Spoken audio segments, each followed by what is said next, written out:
Good morning. নিজের জগতের আরও একটি নতুন ভিডিও আপনাদের জন্য। কলমে পার্বতী মুদক, কণ্ঠে আমি নিপা।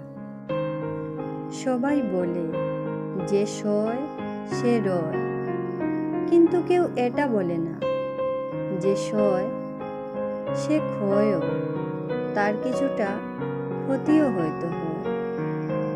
সবাই আপনার ধৈর্যের বাহবা দেবে, সহ্যের কদর করবে, মানিয়ে নেওয়ার জ্ঞান দেবে, নিজেদের সহ্য সীমার গল্প শোনাবে।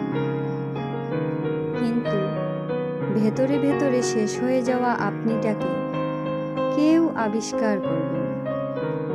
সবাই আপনার বদলে যাওয়াটা দেখবে, কেউ বদলে যাওয়ার কারণটা খুঁজবে না। পুড়ে ছাই হয়ে যাওয়া মনটাকে কেউ জল দিয়ে শান্ত করবে না, বরং সমালোচনা করে আগুনটা আরো উস্কে দেবে। কাটা ঘায়ে মলম নয়, মানুষ নুনের ছিটে দিতে ওস্তাদ। আবার আপনার সহনশীলতা অন্যদের কাছে এমন একটা অভ্যাসে দাঁড়িয়ে যাবে যে আপনি একটা দিন অসহ্য হয়ে প্রতিবাদ করলেই আপনি মুহূর্তে ভালো থেকে খারাপ হয়ে যাবেন।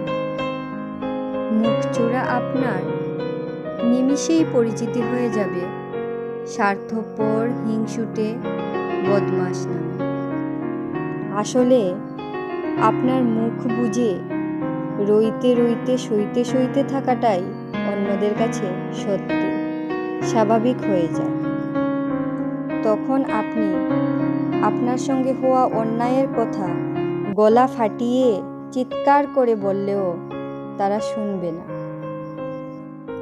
আপনার চোখের নিচে কালি তাদের চোখে আঙ্গুল দিয়ে দেখিয়ে দিলেও তারা দেখবে না।